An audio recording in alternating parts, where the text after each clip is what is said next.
So on January 15th, 2016, I came across a paper in the Boston Globe. I just returned from the COP21 events, and he wrote this op-ed piece in the Boston Globe, noting that most experts in the field agree that a price required to fully stimulate a widespread switch from fossil fuels was in the range of $78 per ton, and that the EU cap-and-trade system was a failure.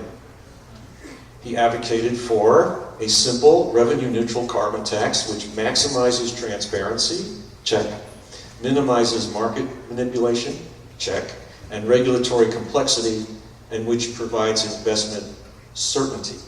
Also, subsidies directly rewarding the use of carbon-intensive energy sources should be gradually phased out.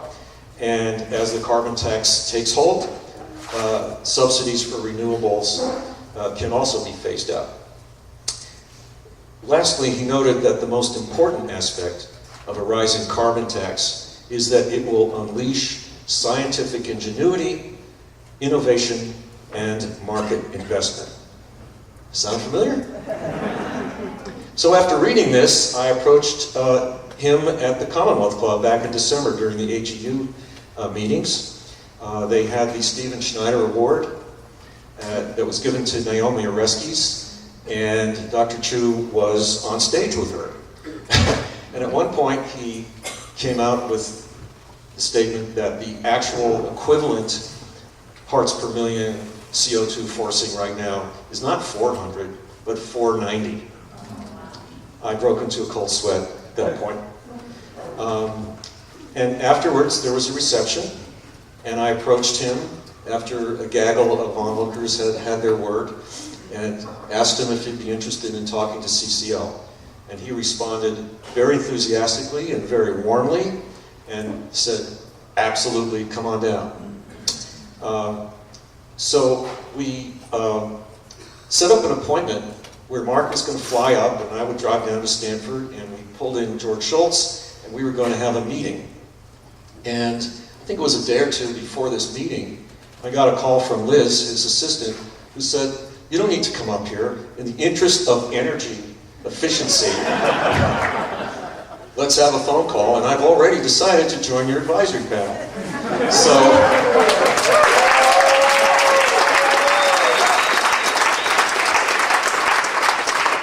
thank you very much for participating with us tonight, for helping us with our efforts, and for joining our advisory panel. Ladies and gentlemen, Dr. Steven Chu.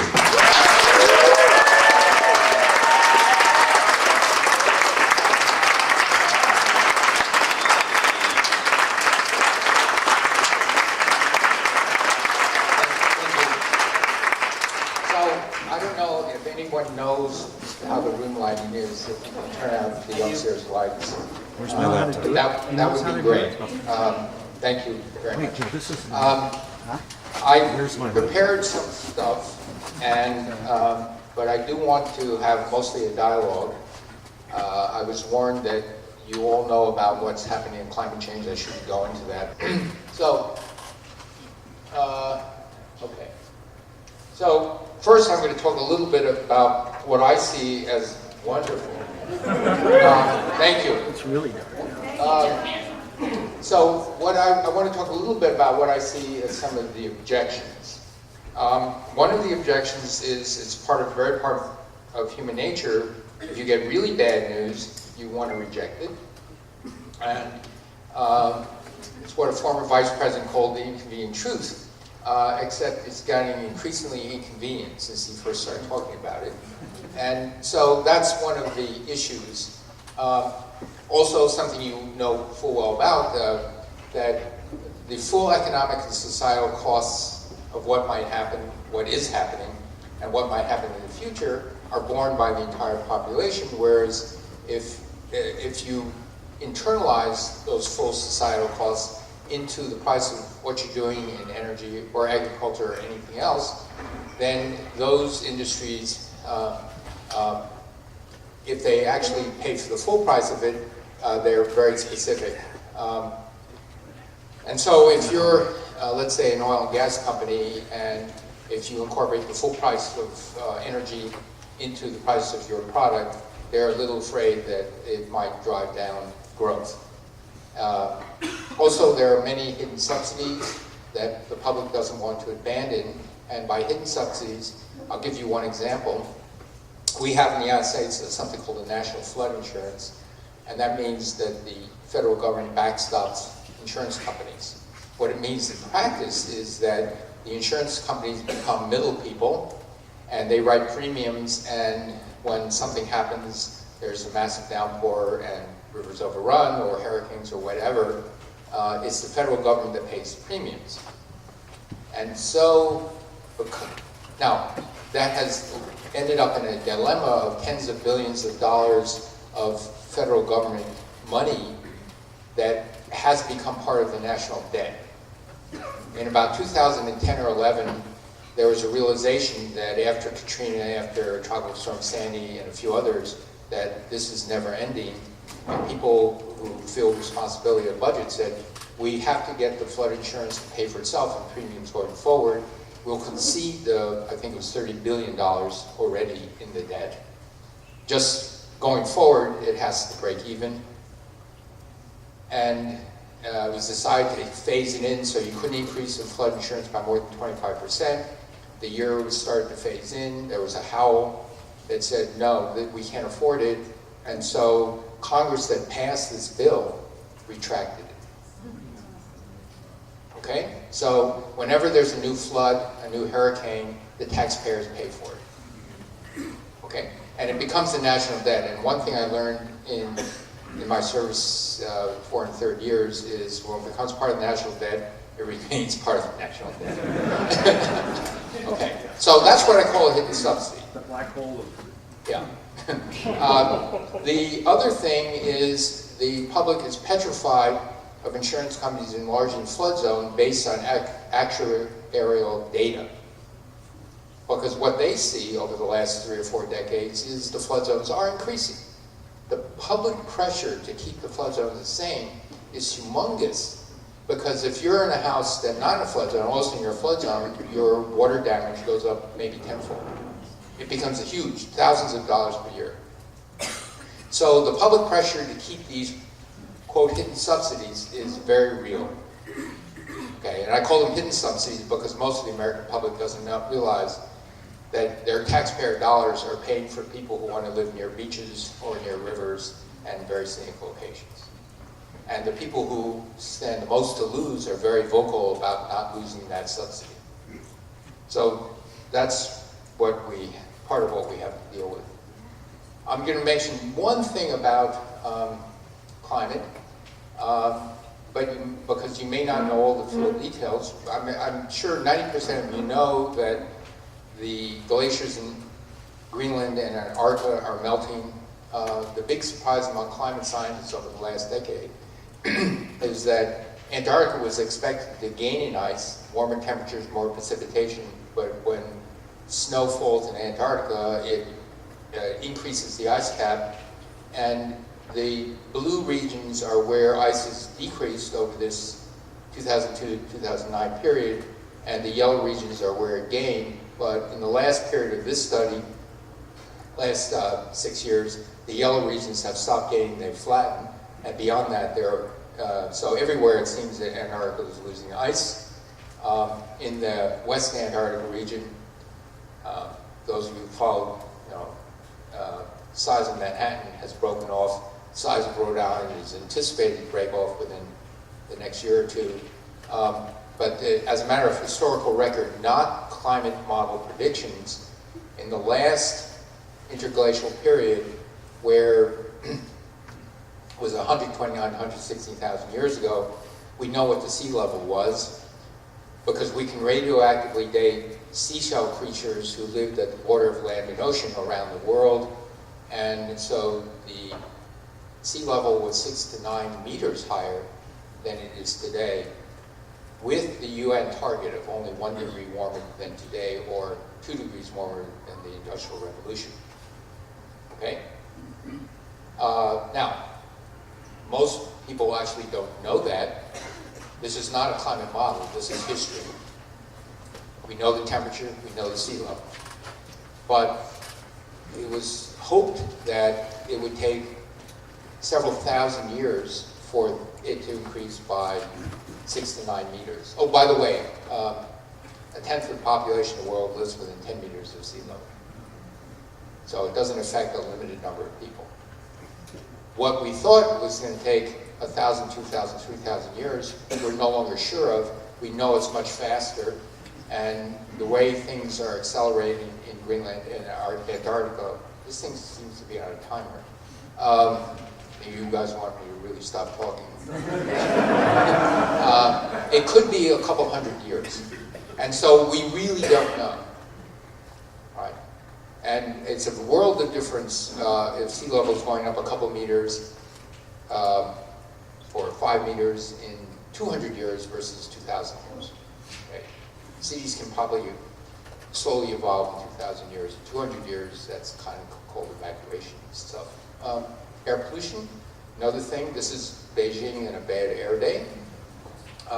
Also new news.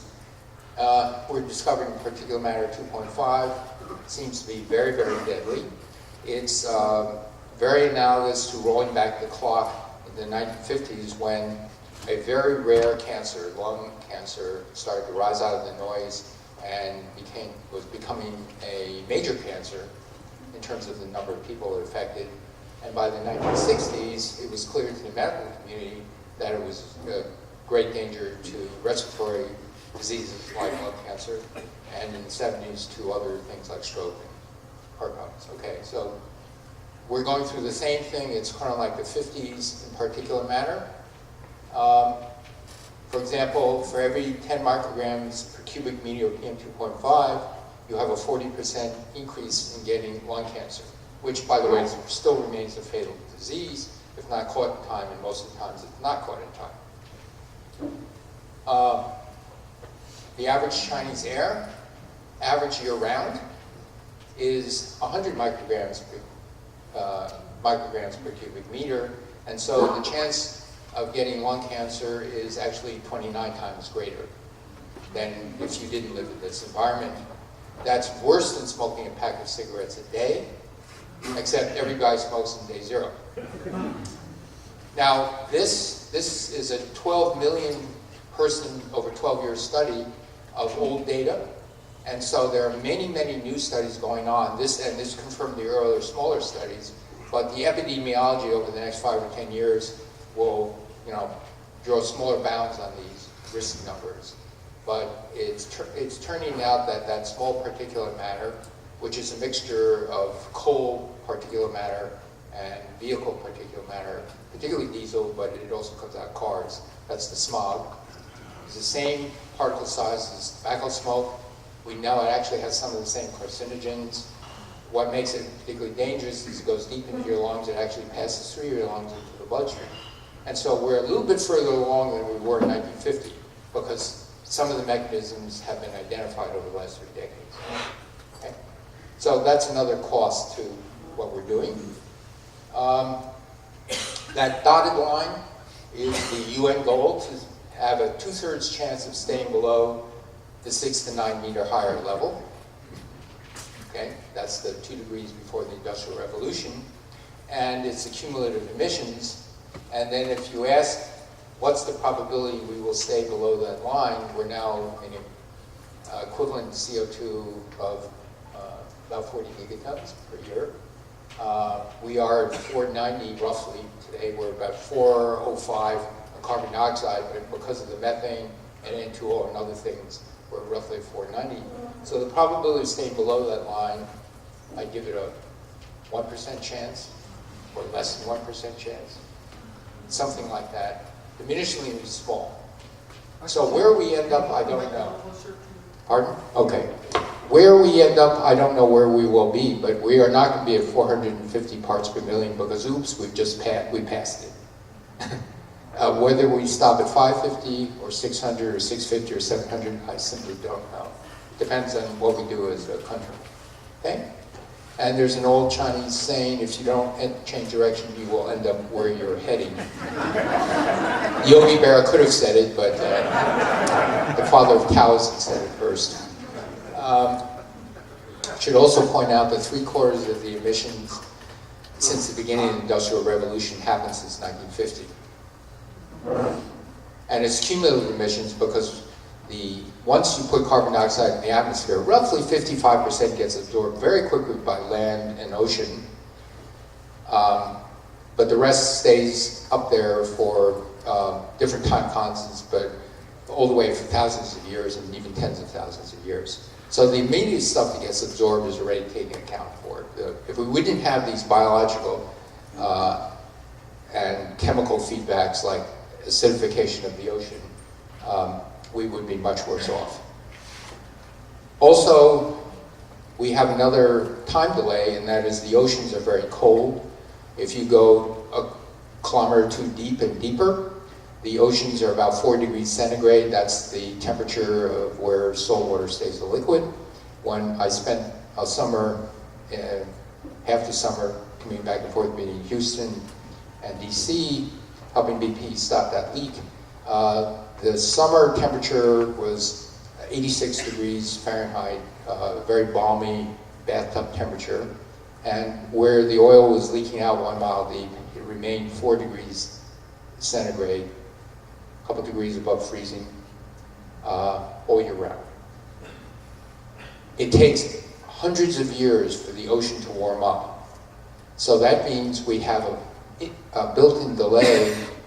What we've done today in the greenhouse gas means that energy in, we know at the same, bearing the 11-year solar cycle, we measured that by satellite. We know the energy leaving is less. That's the greenhouse gas effect. We measure cloud cover, we know all those things. And so where does the energy go? Well, it actually ultimately has to go into warming up the ocean. So what we've done today, we won't know what we've really done for about 200 years. So the answer of what we see today is just the tip of the inverse of the iceberg, so to speak. Okay? So now, there are losses. These are the events that trigger insurance losses. The bottom orange are earthquakes, and it doesn't seem to be changing much from 1980 to 2015. All the other colors are weather-related events. These are the things that trigger earthquakes. The losses due to these events, it's very noisy data, but the losses, the trend line is from 1980 to 2015, going from 50 to roughly 200 billion a year. Most of it in the United States because we're the wealthiest country and we insure a lot of stuff. But again, like the national flood insurance, it only affects certain people. And if governments are willing to underwrite insurance, either by flood insurance directly or by declaring areas disaster areas, which is the biggest insurance, then it's spread out over society, or at least over each country. Okay, so that's what we're doing now. We're self-insured by declaring places national emergencies, and that's why governors, whenever there's a big fire, a big flood, a big anything, they're knocking on the White House door and said, Mr. President, please declare us a national emergency to open up the coffers. It's like kind of saying, I don't need health insurance as long as there are emergency rooms near a university hospital. That's also a form of self-insurance, or societal insurance. Okay, so these are projections by middle-of-the-road economists, kind of conservative economists, and this is going 2010 to 2011. The orange line and the green lines are trying to stay below 2 degrees, kind of the very aggressive, not the UN agreement. The UN agreement doesn't get us to keep us within 2 degrees. This is a really a realistic policy to get us below 2 degrees, so we've blown past that. And you see what happens even in that aggressive policy, things don't stop 2100. I think the blue open circles are closer to, this is what this economist calls optimum. Optimum in terms of the cost to society. Now, what he means by optimum in terms of cost to society is he puts in, how many people here know about discount rates? Okay, great. He's using a 4.6% discount rate. That means after 1 century, any money you spend today is worthless, right? But remember, the glacier stuff happens 200 to 300 years from today. So that simply doesn't count. It takes at least a couple hundred years to get up to 6 to 9 meters higher. So what he calls optimum sees that by 2100 you're at 3 degrees centigrade, but you're barely tipping the curve on an increase. He also assumes that the damage to society is quadratic in temperature. And we don't know that because we certainly know that a historical record, 5 degrees warmer, Antarctica is completely melted. Greenland, of course, was melted far sooner than that. And there the sea level is 70, 80 meters higher, not feet. Okay, so 5 degrees, and we don't know anything about what the weather is because we don't have fossil records to tell us what weather was. But we do know that 5 degrees, well, we do know something. 5 degrees colder, and Canada and the United States down to Ohio, Pennsylvania, covered year-round glacier. So we do know at least that there is very different weather patterns around the world. So just think, okay, ice ages to where we are today, 5 degrees warmer, it's just going to be a very different world. There's no precision in what we're going to project and how different it will be in different locations around the world, but it will be very different. And insects were this big. Life will not be wiped out. Life goes on. Humans, except the very rich ones, will have a problem. But anyway, so I'm just saying that I hope we're not cruising to 2 or 3 degrees, but you know, if you use standard economic models, this is the least cost path. Okay. These are estimates based on 3 degrees and 6 degrees. 3 degrees, which is a medium outcome, with this very high discount rate of 4.25%, we're looking at substantial losses, a fraction of $1 trillion a year, okay, for the U.S. alone. Okay, so the news like this, which has miraculously been taken off the website of the White House the day of the inauguration, just a coincidence. You know, many people react to this as, no, this is so bad I can't believe it's true. All right.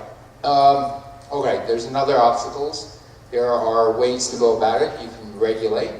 You can do what I call policy-driven market guidance. A carbon tax is a policy-driven market guidance. You know, Schultz and Baker and many of my friends and the Republican side wanted to start at $40 a ton of CO2 and get it up to $60, $70, $80. Very, very important to get it up more slowly.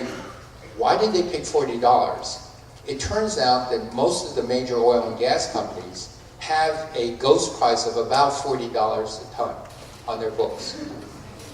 Shell actually has a real price on their books, so they can make business decisions on what they invest in. That means if someone comes in with, we want to develop more natural gas versus oil exploration versus increasing the efficiency of oil refineries, they fold in $40 a ton of carbon dioxide into the numbers of the decision-making process, okay? Which is, you know, recognizing that something's happening. ExxonMobil has it. All the major oil and gas companies carry a price of around 40. Some of them carry 60, some of them carry 30. No one carries K. Okay? So that's part of the reason why you start at that number. But a carbon a revenue neutral carbon tax got to be revenue neutral, got to be progressive in the way it gives money back, because a carbon tax increases energy costs, gasoline costs, and that's very anti-progressive. It's the poor people who suffer the most. So George Shultz, Tom Stevenson, they say, why don't you just give back the same amount to every adult with a Social Security number? Because it's the poorer segments of society that will take on the burden, because ultimately the cost of that tax is passed on to consumers. So, but that's policy-driven market guidance. I'm in favor of that. More than strictly regulatory, because regulatory has lots of downfalls I'll be glad to talk to you about. There are some regulatory things I'm a big believer in. Anything having to do with pure health issues like particulate matter, mercury, no, there can't be a compromise on that. So their regulatory makes perfect sense. There are other things in regulatory framework where the free market will never give the right guidance signals. When I was in the Department of Energy, I wanted us to regulate the energy consumption of set-top boxes that you use for cable TV or satellite dishes. Those boxes use about 30 to 40 watts per box. There are 90 to 95 million customers. Each customer has either 3 or 4 of those boxes.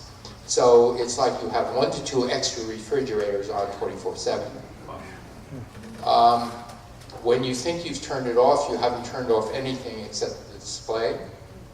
When I was sitting down with the set-top box, the cable companies, all these people, they said, oh, no, you have to leave it on because of, you have to be able to download program information, you have to wake up the box in order to program the right thing, and it's just too much bother to turn off the hard disk.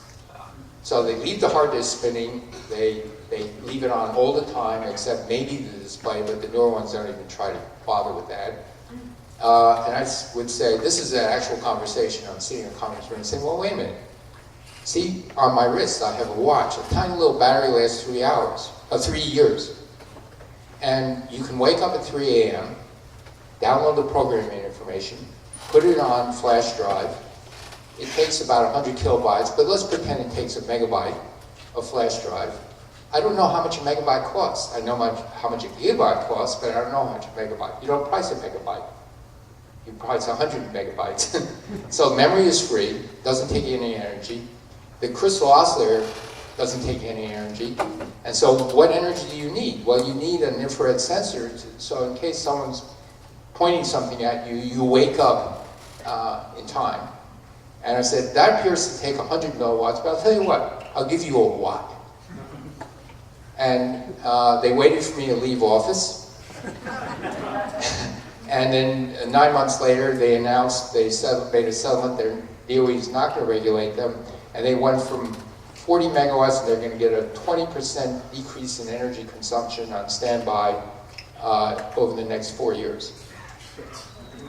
And I was looking for a 99% decrease. Okay, it's easily within technology. This is a no-brainer. But then you'd have to reprogram stuff.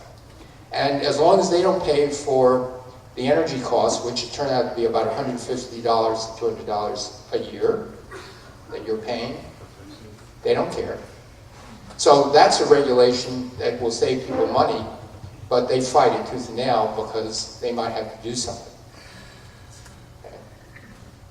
So there is a role for regulation in health and in just pure waste where there is no market signal.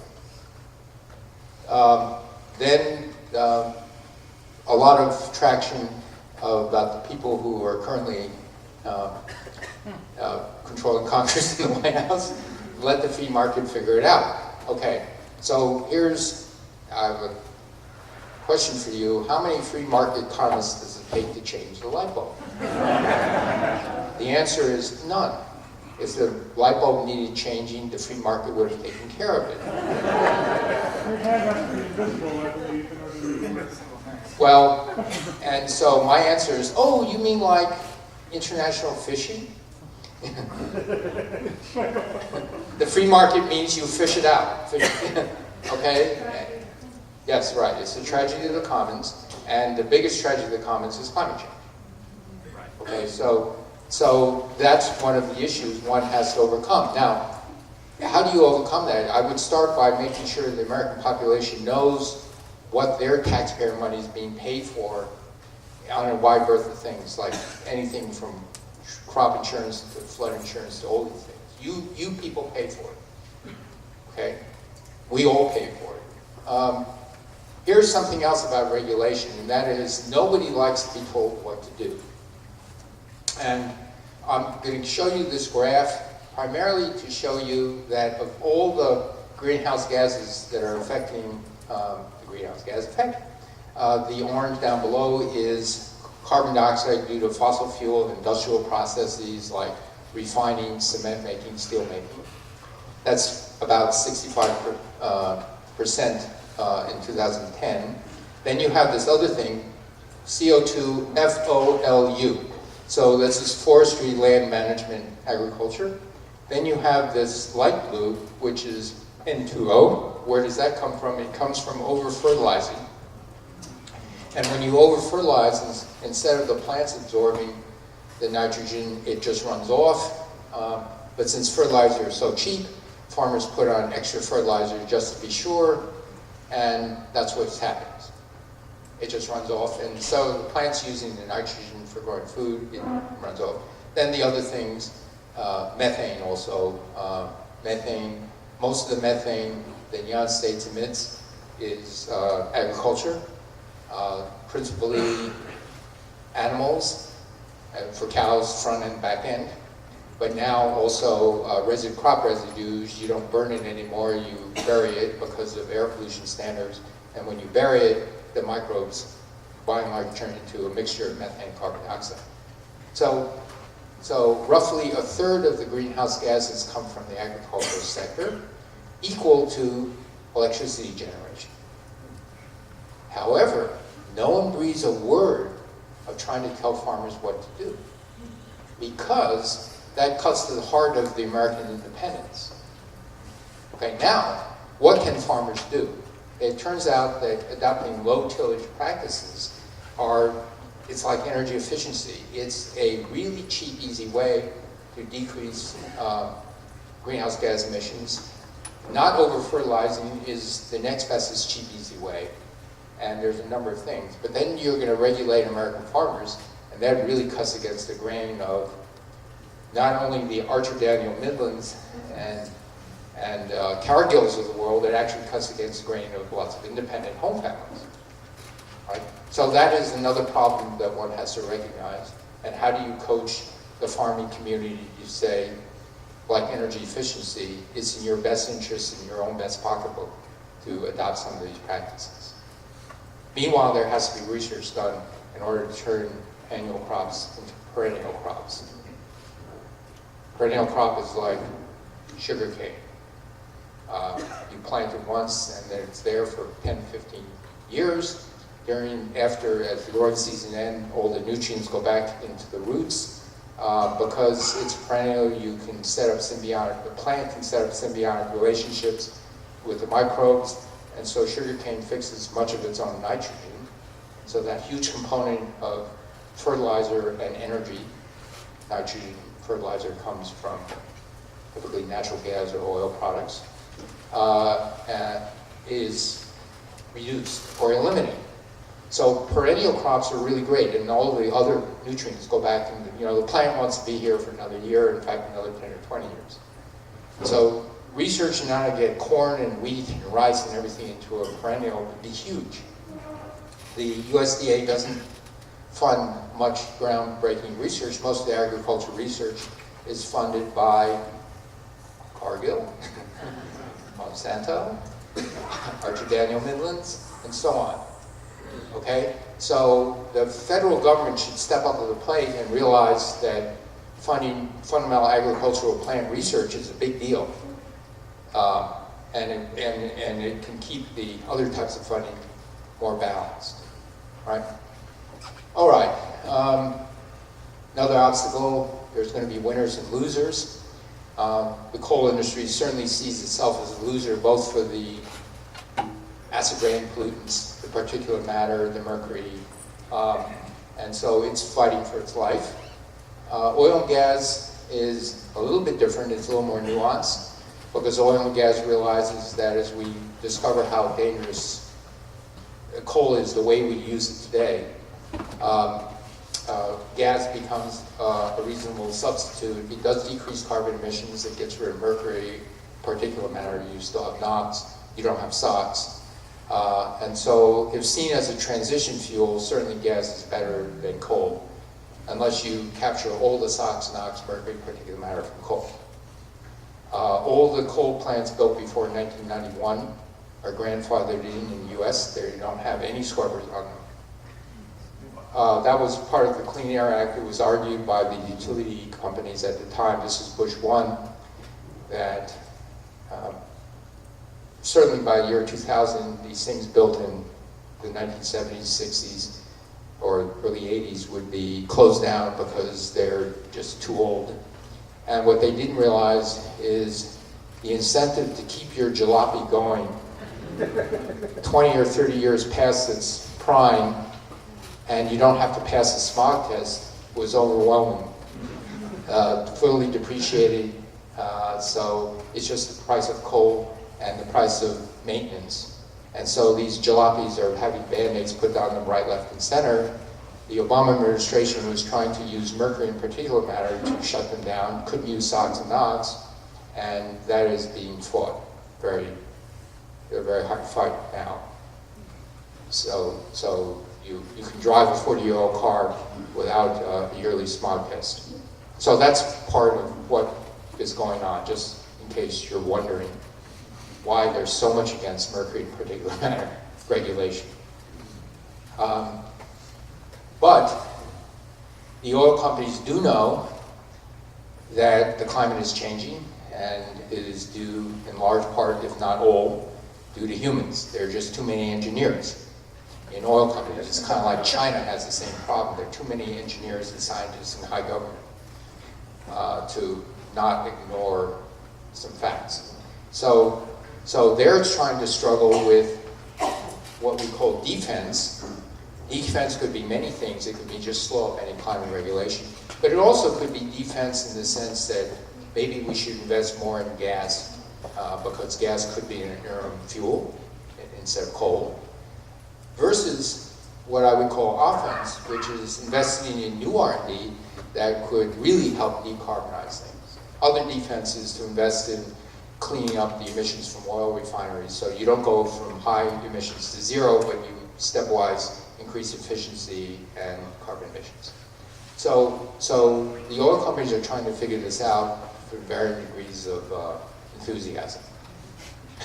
The European oil companies as a group got together and told you that they wanted a meaningful price on carbon. The price on the European market is about €6. Last I checked, 5 or 6 euros.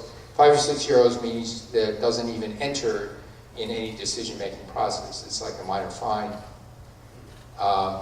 And remember, most of the oil and gas companies are holding somewhere in around $40 a ton of carbon dioxide, which is about 40 euros at the moment. But anyway, so that's what they're trying to do. All right, let's talk about technologies. I've said this many, many times since the beginning when I was Secretary of Energy, quoting Sheikh Kimani, the former Saudi oil minister, said the Stone Age came to an end not for lack of stones, and the oil age will end not for lack of oil. So, what did he mean by that? And is that why he's the former oil minister?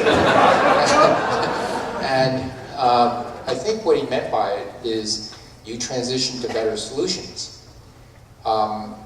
We transitioned to a metal age, and nowadays, if you see a lot of stones in the ground, you don't look forlornly at those stones to say, stranded assets.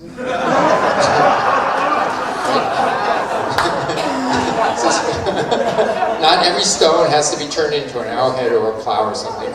And so, if there are better, cleaner, better energy solutions where there are cheaper alternatives to oil and gas, you won't feel like it's a stranded asset. However, if you don't find a better solution, the oil and gas probably will, in large part, come out of the ground. Why? If you're a country that's sitting on trillions of dollars of wealth, and you're saying, no, for the sake of the world, don't pump it out. The financial, and if you're a developing country, the financial incentives were poor. If you're a rich country, the financial incentive is the incumbent industry have influence because they're in the incumbent industry, and it is a multi-trillion-dollar business in the US. So it has to be better solutions. Even if you fold in the $40 or $60 a ton of carbon dioxide, the social cost of carbon today is officially $40 based on these quadratic whatever plus 4% discount rate plus a lot of other things. It's still $40, and the Trump administration has made it very clear they want to lower that number by a lot. Because that number can be used, and was used in the Obama administration, to affect things like regulatory things like energy efficiency. But actually the push against regulation, all regulation, including energy efficiency, was so hard, we essentially had to convince OIRA, the other branch of the federal government that's built there, to say no to many things. That's the OMB, the fourth branch of government's OMB. It's put in there to say no to everywhere else. And you actually have to convince them that it's going to save the American public money, period, that's it. You know, whether there's climate change or not. But, all right, so energy efficiency, I've talked about it. It's free money, but there's still resistance. If it affects you, the seller of whatever it is, and if the seller of the cable TV programs don't have to pay for the electricity, they will fight against it. And there's all sorts of stuff like that going on. Let me tell you some good news about wind. The height of wind turbines in the world, and particularly in the United States, went from a standard of 80 meters and now going to 140, 150 meters. What you have plotted on the y-axis is the total land in the United States minus national parks, minus lakes, minus urban areas, minus what we call urban monument areas, and all the set-aside land that we have in the United States. So that's the total land of the United States, and on the x-axis is the capacity factor. If, for example, you only wanted 1% of the time the turbines are turning, most of the land in the United States is okay.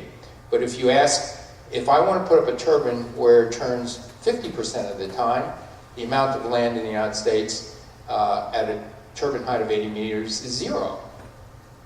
So that's why you see most turbines turning a small fraction of the time, 25–30%. However, if you go to 140 meters higher, half the land mass in the United States can make the turbine turn 50% of the time. Okay? So what has been happening, 50% of the time is pretty good. 80% of the time becomes almost a reliable source. Right? 50% average around the year. Okay? Just by going higher. And so, what is happening? This is a land turbine, this is 164 meters higher, and because it's going to turn a much higher fraction. In the ocean, turbines are now turning about 40% of the time, but the newer ones, the bigger ones, they're hoping they turn 50–60% of the time. You have much steadier breezes in the ocean, but the ocean is 2.5 times more expensive than land turbines because of much higher maintenance, corrosive sea water atmospheres, and servicing. But nevertheless, everything is getting more reliable, so the operation costs are getting better. And solar is also getting really good.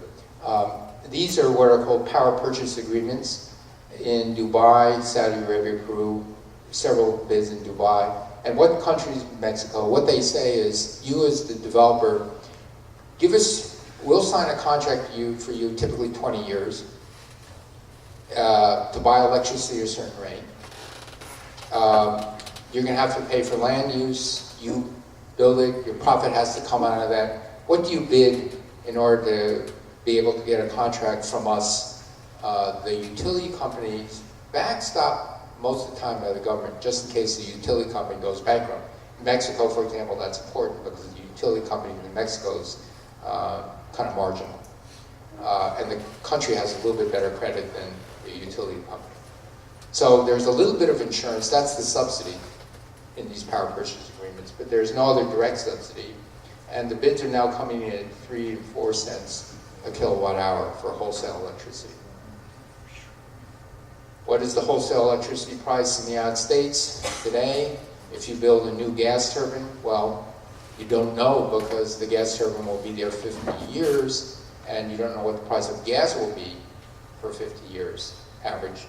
But if you assume that it's $4 a million BTU, which is well below historical record, then it's about 5 cents a kilowatt hour. Okay. Wind is now coming in good sites. These are the best sites. Dubai, Mexico, Peru have lots of sun. In the United States, it's coming in now. It's now coming in at 4 to 5 cents kilowatt hours without subsidy. So we have a subsidy in the United States, investment tax credit of 30%. You plop down to $100 million, you get 30% of it back. And so what I did in the prices in New Mexico, Texas, is I multiplied by 1.4, which is a good estimate of what that tax rebate works out to in amortized cost. So I think by 2020, electricity renewable will be 3 cents a kilowatt hour. By 2030, or conservatively a little bit beyond, 2 cents a kilowatt hour. But it's a very different cost if you're 5% or 20% of the electricity generation versus 50%. Because at 5%, wind is going to pass hydro in the United States in total electricity generated this year. It's really cool. Hydro is about 6.5% of integrated, not wind capacity, really generated, used. Okay. And the wind capacity in the most recent turbines is about 40%. So solar is less than 1%. Last year it was only 0.5% of US output, but for the year 2016, the most money invested in new energy sources was solar, followed by, I think, wind or natural gas, and wind might have been a little bit ahead of natural gas. So the new money going into new generating is actually renewables.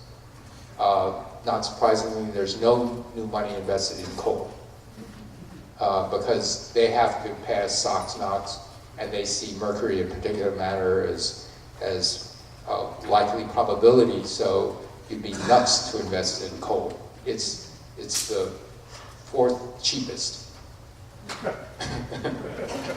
However, imagine a world where we all want to be 100% renewable.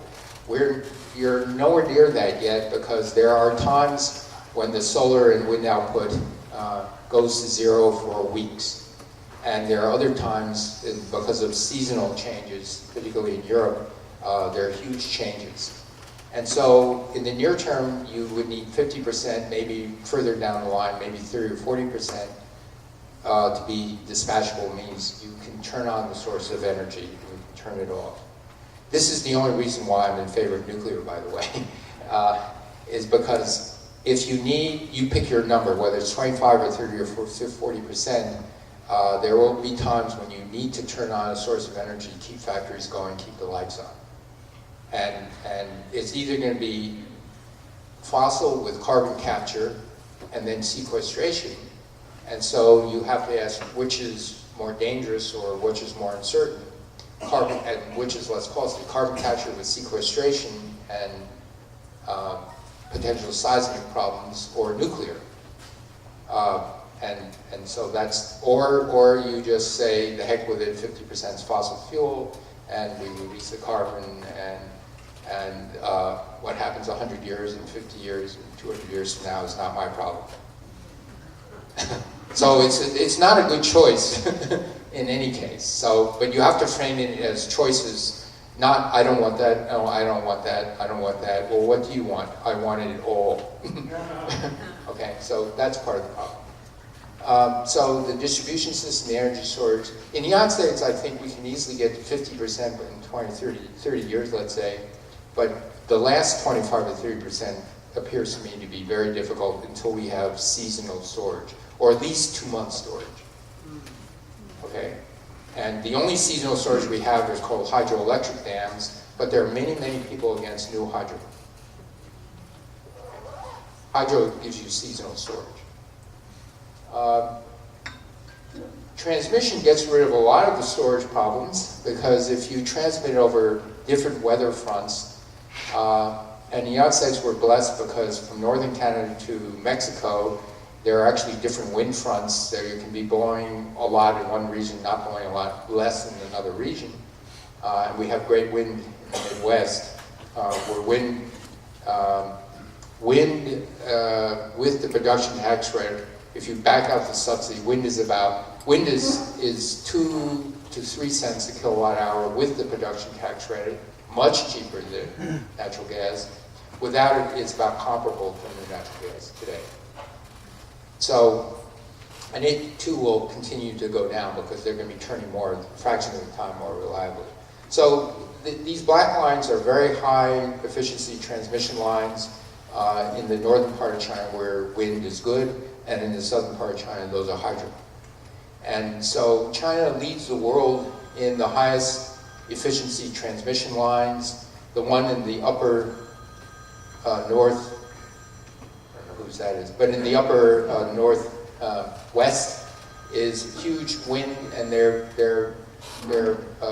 putting, the red line is a 3,100 kilometer long line at ultra high voltage DC, where the amount of energy lost in that whole line down to a bay in northern China is less than 5%.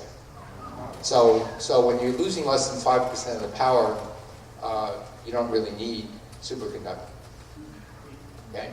And that's today's technology. So that's China. They're the biggest investors in wind and solar in their own countries, in the world last year, the year before, probably the year before that, and this year. They're the biggest investors in high voltage transmission in the world by far. And we should compare this with the United States. And the last line was completed in 1989. Okay, so China, US. It's political in the following sense. If you're in the cheap areas in the state of Washington, the wholesale price of electricity is around 4 cents a kilowatt hour. If you're in the northeast, it's more than double. It's 2.5 times as much. The residential costs in the northeast for homes is, I don't know, about 25, 30 cents. In California, it depends on which tier you are in, but the lowest tier is what, about 12 cents a kilowatt hour, something like that. I'm in tier 1, so I very rarely go to tier 2, because I'm a cheapskate.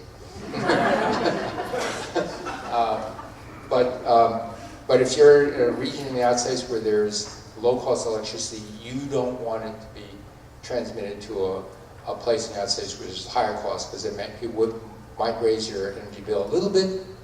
And if you're in a place where there's high costs and you've invested in power generating equipment, and all of a sudden, for example, the cheapest would be hydro from Canada, and the Northeast would love to have hydro from Canada. It's clean, it's wonderful, but it creates stranded assets. Because if you invested in a gas plant, you might want to use hydro. And so again, it's the politics of money, and energy is about money. Okay, so if you were worried about that, you would try to get people to object to transmission lines because they're unsightly.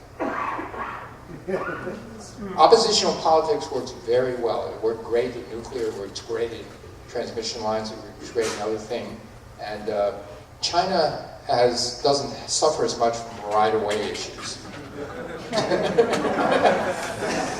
However, I'm happier to live in the United States. Okay, so I'm going to skip this, but there are new technologies that you will need. It's very exciting stuff of management. I'll just skip that. Nuclear power.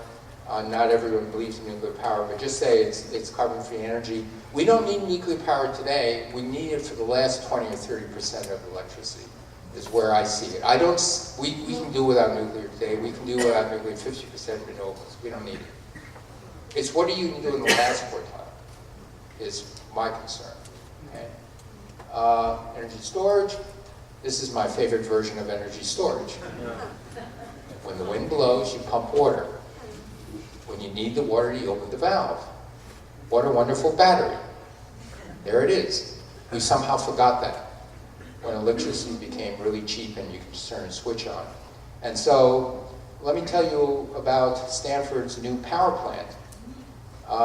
The power plant, Stanford's old power plant, used to be a cogen plant, natural gas. The new power plant, we outgrew it. We use a lot of power. Medical school, we have Stanford's a medium-sized city, and there are 2 big tanks of cold water and 1 tank of hot water, and the buildings are plumbed for chilled water and hot water, and a lot of the energy is solar. We contract for solar off campus, but we also are building much more solar on campus. The electricity runs a heat pump.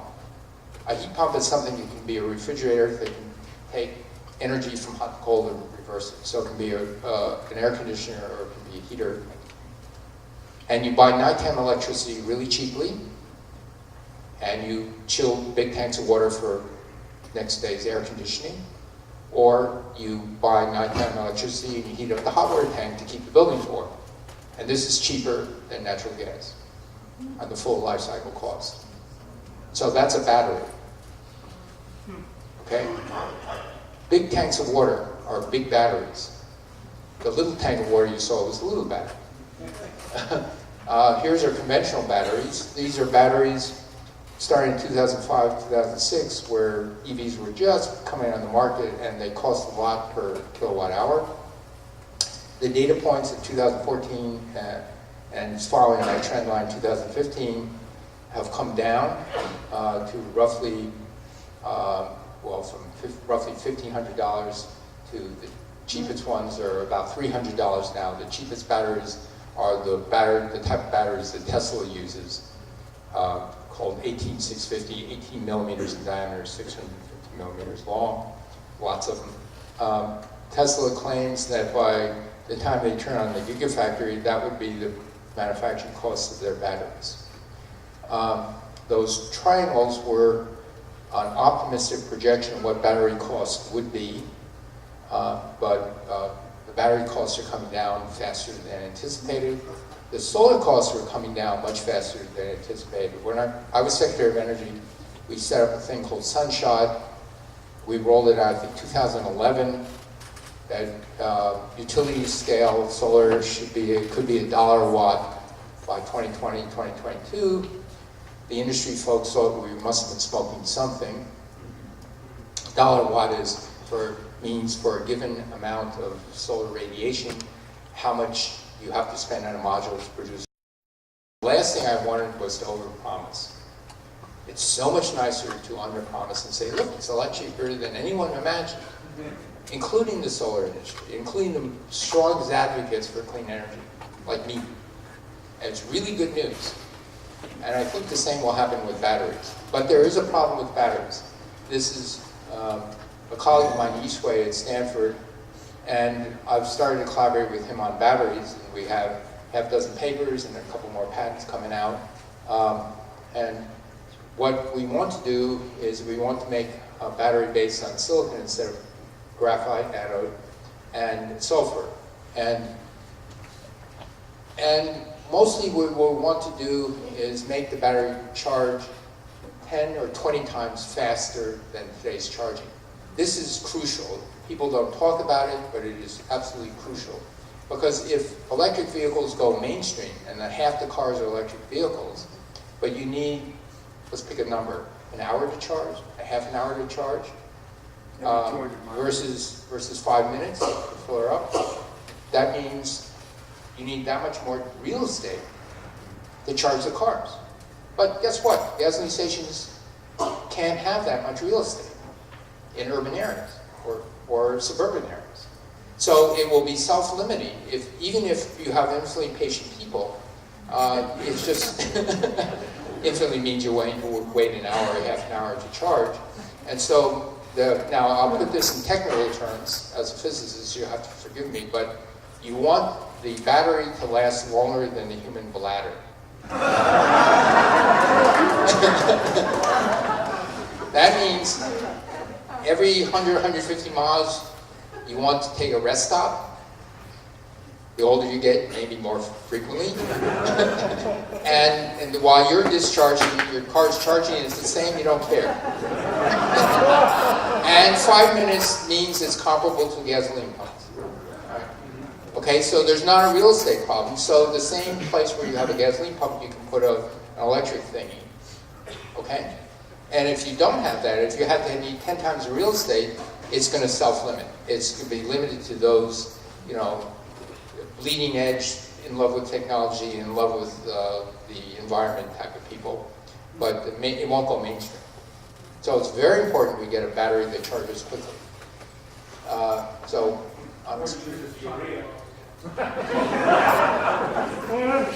Urea is a fuel.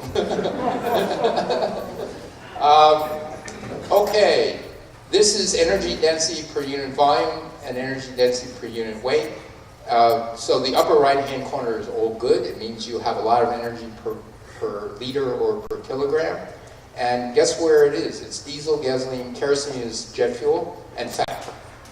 The reason nature chooses to store energy in animals and fat is because this high energy density is comparable to gasoline.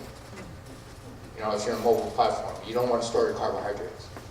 And there's where lithium ion is. It's so close to zero, it's pathetic. However, all we need is there for a couple of reasons. Biggest reason is the electric motor is 3 times more efficient. The electric motor and battery system is 3, maybe 4, but let's say 3 times more efficient than internal combustion and transmission. And if you're not wedded, now if you're in the Midwest, if you're in Montana, North Dakota, you might want to go 400 miles a day and you want long range. But most people live in cities and suburbs. From my friends who own Teslas, they don't have range anxiety. The friends who own Nissan Leafs do. Okay, that 75 miles is 75 miles at 55 miles an hour, and they get really scared. And then they hate driving slowly. The Tesla guys aren't bothered by that. So 250 miles based on experiment is good enough. Okay, and then 150 miles in 5 minutes is also good enough. And then all of a sudden you have a car that you can take out your smartphone, you push the button and say, I'm getting ready to drive, call me when the car is cool, if it's hot, or call me when the car is warm, when it's cold, because the car is plugged in, so it doesn't drain the battery. And then a minute or 2 or 3 later, it gently calls you back and says, we're ready, are you coming? In a nice way. As opposed to the way sometimes your spouse who's sitting in the car might react. So what is good enough for 80% of the population is good enough for offloading to using clean energy to replace petroleum. In the end, you need to capture carbon.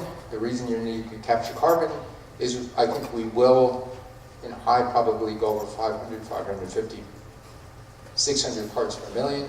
You start with the easy stuff, capturing carbon from coal, natural gas, cement, steel, refineries.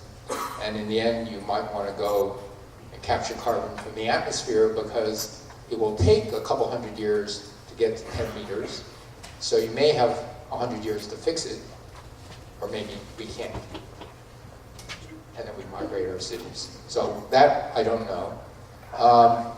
Let me just say that photosynthesis on the overall carbon scheme is non-trivial.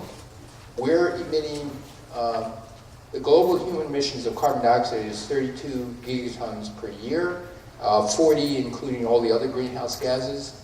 But look at what cycles from crops and pasture land per year. It's the same.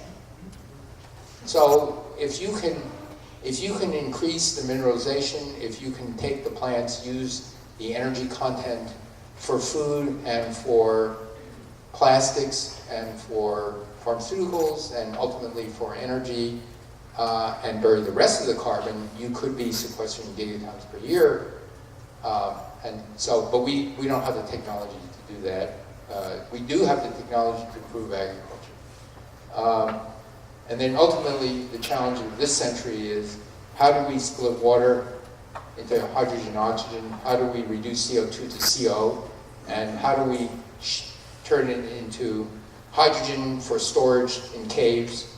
I don't think hydrogen for vehicles is likely to compete well with electric vehicles, but I don't care. At least it's hydrogen.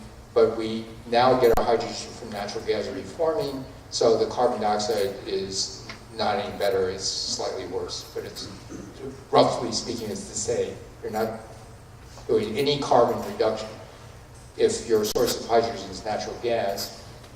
If your source of hydrogen is electricity made by solar and any carbon-free form of energy, then it's good. Liquid fuels can be shipped anywhere around the world. Does anyone know how much it costs to ship the equivalent oil around the world in cost per gallon of diesel or gasoline? 2 cents. That's why we ship coal to China and steel and scrap iron to China or Korea. They make the steel and they ship it back and they can undersell us. Shipping is not a big deal. That's why we ship chicken and corn around the world now. 50 years ago, we'd never dream of doing that. Okay, so we can ship liquid fuels around the world at pennies a gallon. So it's all the other stuff. So the tanker becomes the intercontinental transmission line. If you can figure out what? If you can figure out how to take captured CO2 from the air from all the point emitters and water, and the process we don't know how to make it economical today. You need $1.50 a kilogram for hydrogen. Right now it's $5 a kilogram based on electrolysis. And then whatever you use to power all this stuff, it better not have carbon emission. So that's the big challenge. And so we can do this, but at a high cost, which means we don't have the technology today. And we have 50 years, 80 years to figure it out, but I hope we can figure this one out too. All right, that's it. Last one is say, this is one of my favorite pictures. The astronaut who took the picture said, we came all this way to explore the moon. The most important thing is we discovered the Earth.